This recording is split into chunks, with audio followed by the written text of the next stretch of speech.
All right. Hi, everyone. My name is Lilia Walcott, and we are here today to talk about social justice movements, particularly, you guessed it, the Black Lives Matter movement. Um, Socially, politically, right now, this is a very relevant conversation to be having.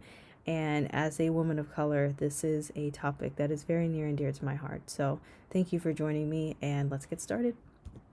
So, the Black Lives Matter movement began in 2013 after the acquittal of George Zimmerman. This is the man that fatally shot Trayvon Martin, 17-year-old black teenager in Florida. And unfortunately, Trayvon Martin is not the only person of color to be subjected to police brutality. There are many before him, and there were unfortunately many after him. And so these three women on the right-hand side of you, Alicia Garza, Patrisse Cullors, and Opal Tometi, are women activists, and they are the organizers of the Black Lives Matter global movement. They started this by just a hashtag, and this got widespread social media coverage. And so our jumping off point goes based off of Johnson's article of what can we do, as he specifically talks about taking little risk. Although we personally did not create these systems of oppression and systematic injustice, Johnson, as well as people that echo similar messaging like John Lewis in his Good Trouble, argue that in order to dismantle these unjust systems, we must actively engage in challenging it, which can look like many different ways. And so the Black Lives Matter movement definitely takes this and hits the ground running. So I thought this would be a perfect connection. So later, as I mentioned, there were more police killings, which is exhausting. Michael Brown in Ferguson, Missouri, and following Eric Gardner in New York City. And this was part of the tipping movement within the justice movement that gained again national recognition, to which people were so frustrated they took to mass protests to the streets, organized, and protested against police brutality, racial profiling, and structural racism. So it gave way to the philosophy and goals of the movement in particular. So that is, again, addressing systematic inequalities in addition to the policing of the black community. It opened doors for a lot of other narratives to be talked about in the overall arching umbrella of systematic oppression. So it looks at the movement surrounding mass incarceration of people of color, black people in particular, economic inequalities, health disparities, the LGBTQ plus inclusion, and the justice for black women.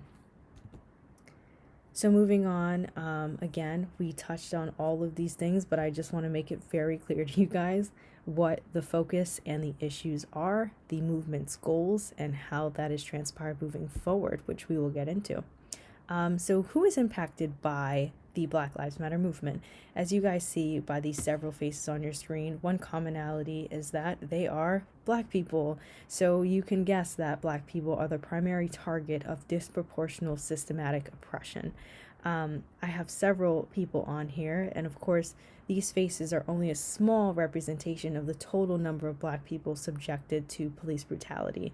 Renisha McBride, Trayvon Martin, Tamir Rice, Tanisha Anderson, Walter Scott, George Floyd, Eric Gardner are all cries that the black community, especially in our rallies and riots, speak of, to remember their names. But also, I put their faces on here so that you can visually see their faces, as I don't want to be desensitized to the overall overwhelming list of people that have been subjected, as in our society today we are so desensitized to killings.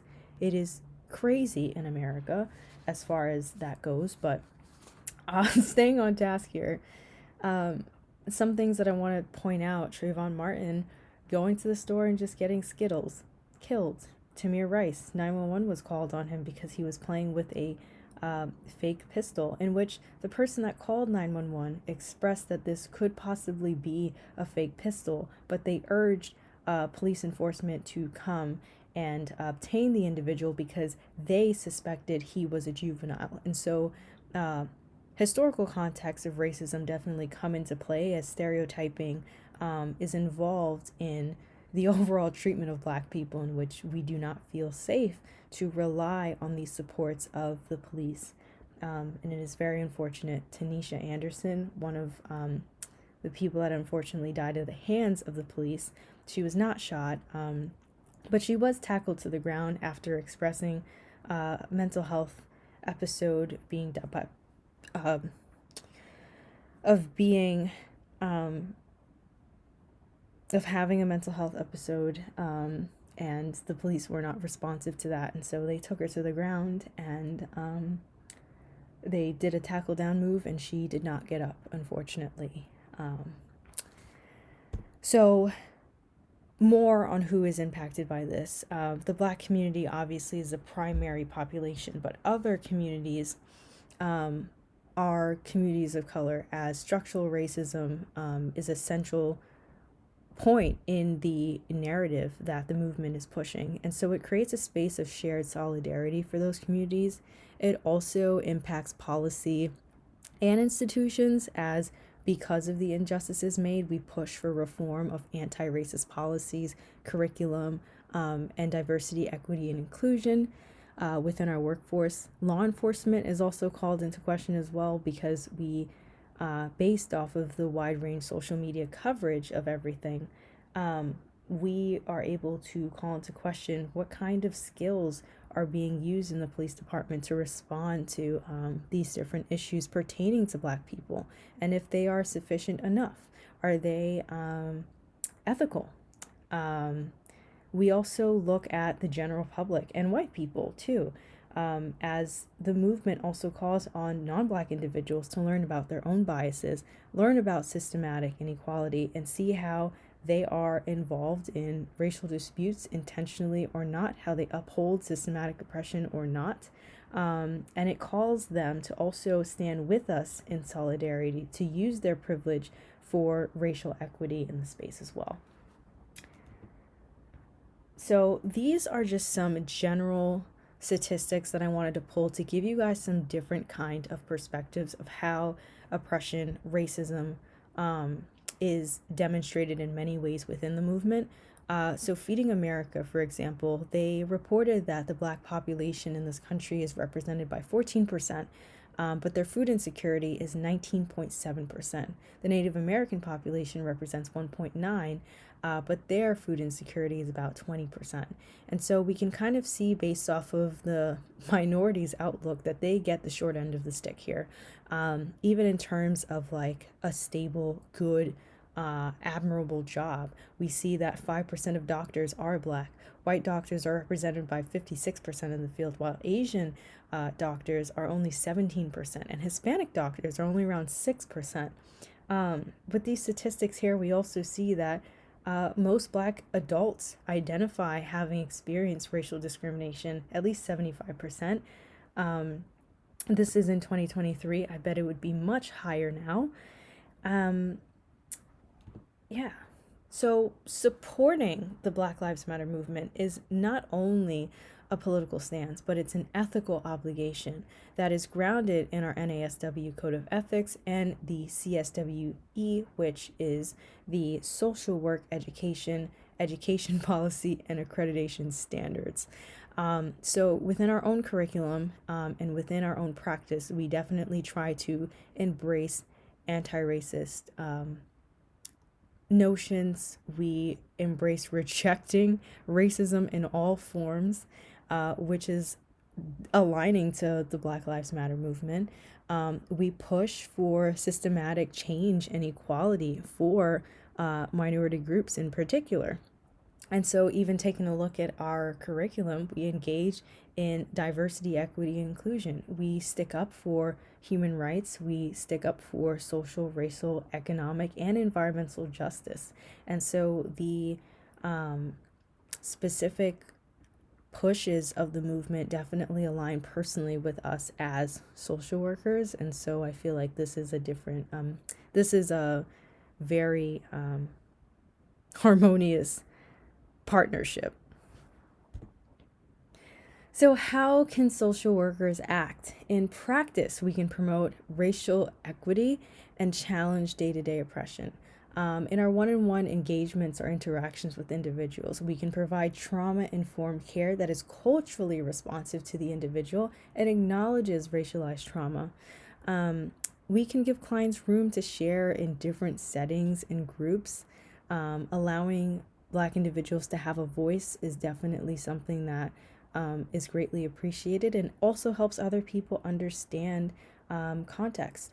So this fits into education perfectly, as we can integrate Black history, critical race theory, and other social justice frameworks in our education to promote upholding this community.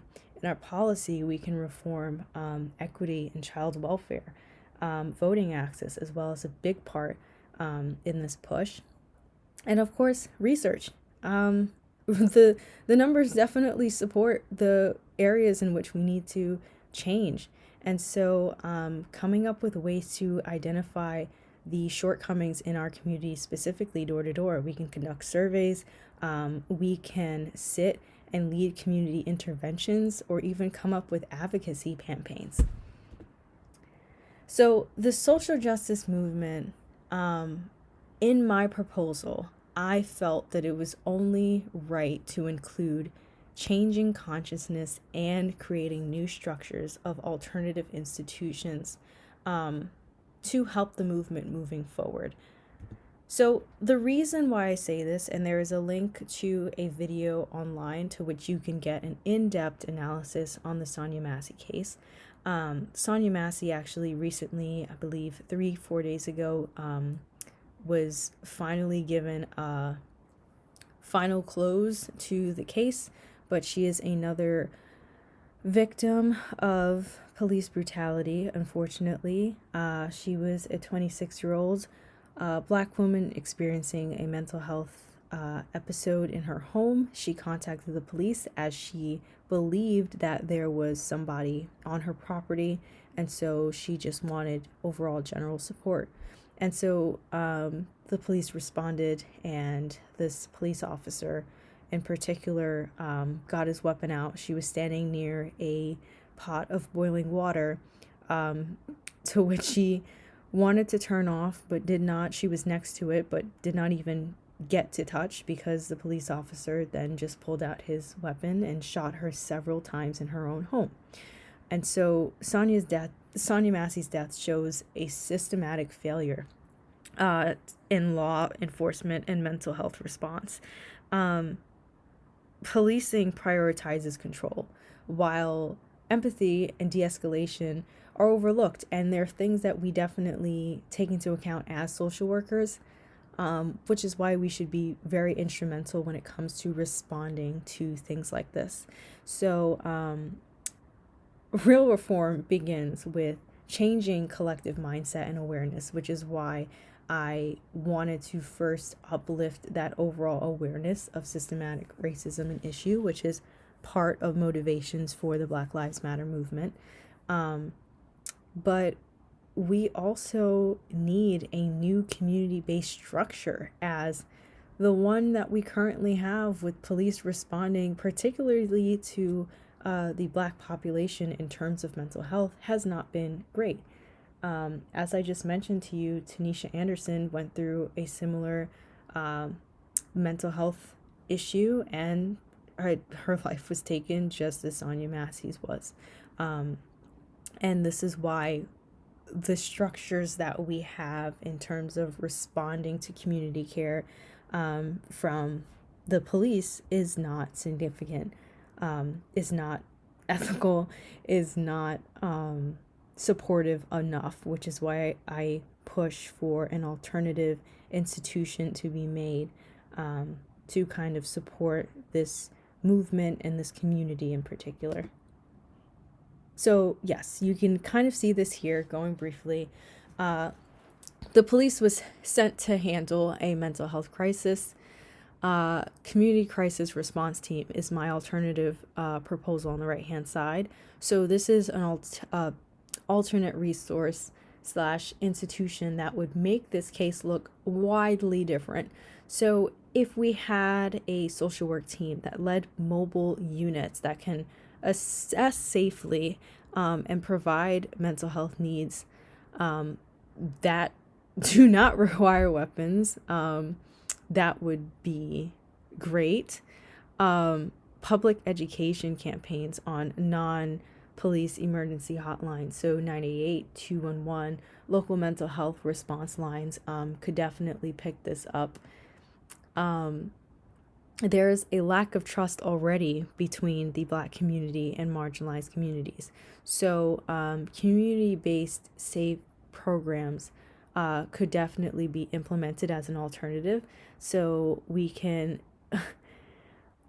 basically conduct community outreach that is more trustworthy and receptive to this particular community that has been harmed in so many ways by police.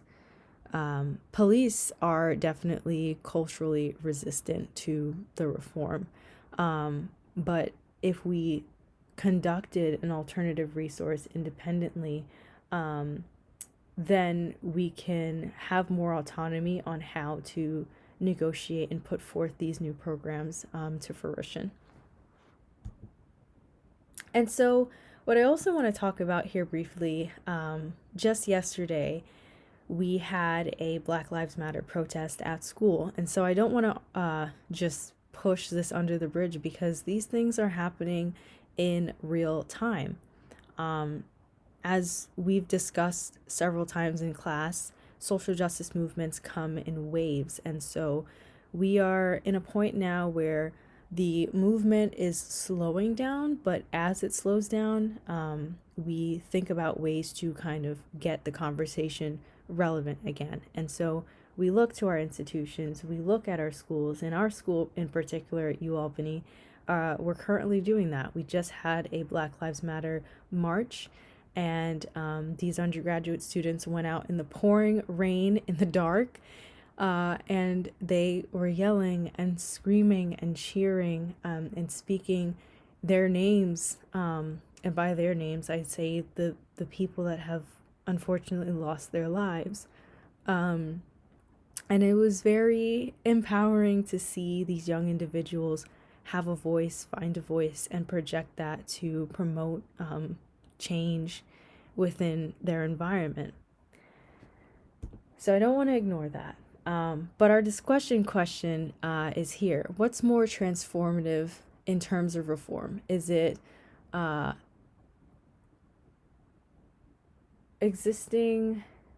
what's more transformative, reforming existing institutions like policing, or replacing them with community-based alternatives? I want you guys to think about reforms of institutions and how stable this is.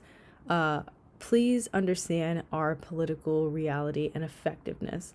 I have argued for an alternative, and I briefly just want to touch on the fact that I argued for an alternative due to the fact that with politics, as far as policy is concerned, whenever we see a new candidate in office, I won't talk about anyone in particular, but we've noticed that it's been one step forward, two steps back.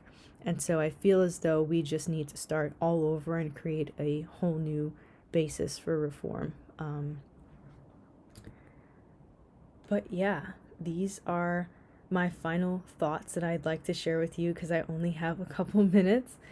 I want to hone in on the fact that technology, especially with this new generation, has enabled us to have a wider voice that is recognized nationwide.